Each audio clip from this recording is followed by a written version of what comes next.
Batesville in Texas is a prison city. More than 4,000 women are incarcerated, 6 of them, separated from other prisoners, are one the state's infamous female death. Darlie infamous had a murder conviction more than 23 years ago. She's maintained her innocence and turned down exchange for admitting her guilt. Susanna interviews Darlie. Darlie was found guilty for killing her 2 sons.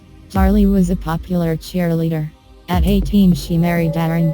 She had 2 children, Devin 6 and Damon was 5. Drake was just 8 months. Susanna asked what happened that night. Darlie said, wanted to sleep downstairs. She was going downstairs with them. Darlie remembers waking up with Damon pushing on her right shoulder. She remembers seeing a man. He was going into the utility room. Darlie could see the side of him with a baseball hat. She started panicking. When she got to the utility room there was a knife. Darlie said she put the knife on the counter. Darlie screamed for her husband who was upstairs. Darren started coming down the stairs. She grabbed the phone and called 911. The operator asked what the emergency. She told them the children. When the police arrived, the house was covered in blood. Darlie said the men slashed her throat, stabbed her several times. She had bruising up to her armpits. The inside of her mouth was torn apart. The bruise was also on her wrist. The doctor told her that artery, had it been another 2 millimeters, that she would have bled to death. Darlie's best friend Julie. She got a phone call, 4 o'clock in the morning, saying what was happening with the boys, that she was in hospital. Police found a mesh window that had been slashed 75 yards. Was a sock belonging to Darlie's husband. Ingrained in the fibers was blood from the boys. Darlie was released from hospital and buried the 2 boys. There was a police presence that was constantly there during funeral times. 6 days later she went back to her son's grave having a party. Prosecutor Toby said she didn't have the demeanor of a mother whose children were brutally murdered. Toby says after Darlie has plunged a knife into her children, she staged the crime scene. 6 January 1997, the trial was taking place in Kyle. Darlie's defense lawyer, representing the husband for breaching a vetting order connected to the trail. Toby says the crime scene showed the evidence didn't correspond to an intruder coming into the house. The cut screen that was intact on the window, it cut in it. The forensic examiner took a block of knife from the bread knife which was in the block. He found material which was fiberglass and also plastic. The bread knife was then used by Darlie to cut the screen. A broken wine glass on the kitchen floor, a vacuum cleaner that was found near the sink, as if it had been flung there in a struggle.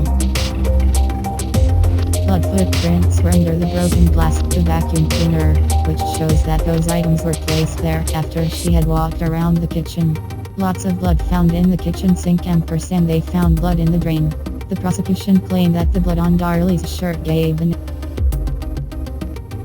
that the forensic evidence on the back of her shirt were 2 sons. Blood spatter experts determined that it went there by cast off from a knife. Sources say that the cut across Darlie's neck is superficial. According to the news comparisons, the wound was very important to the FBI expert. Darlie, the boys be stabbed in a different way. Darlie said various different versions to different people that conflicted with her stories at trial. This was all according to Toby.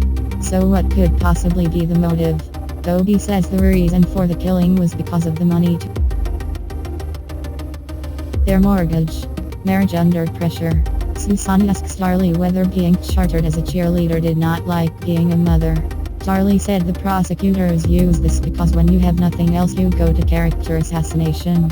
Julie could not believe they were characterizing that on TV. Stephen is fighting to sue Darlie, who worked on her case and paid since her conviction for an appeal. As an appellant, you're looking at what happened at the trial and what error occurred. The main problem of Darlie's defense was the failure of the defense attorneys to put on the conclusion of state's witnesses. Stephen claims the state experts relied on junk science, that their case was deeply flawed. He also said it was laughable the state was able to convince a jury that she took a butcher knife and cut their neck with their left hand when you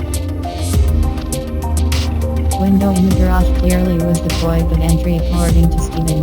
He also said the knife, an allegation it was taken from the house to cut the screen, was strange for an intruder to do what is not true. That was an allegation of a forensic by ampersand that his experts find to be ridiculous. Just visually similar according to Stephen. When you cut that screen with that type of knife, hundreds of fibers are flying in the air and that knife did not have any fibers on it. The original defense team did no DNA testing. One of the cornerstones of the appeal is the discovery of didn't catch Darlie or anyone else at the crime scene. That technology has vastly improved since 1997. They want to run this fingerprint and also run it through the FBI database.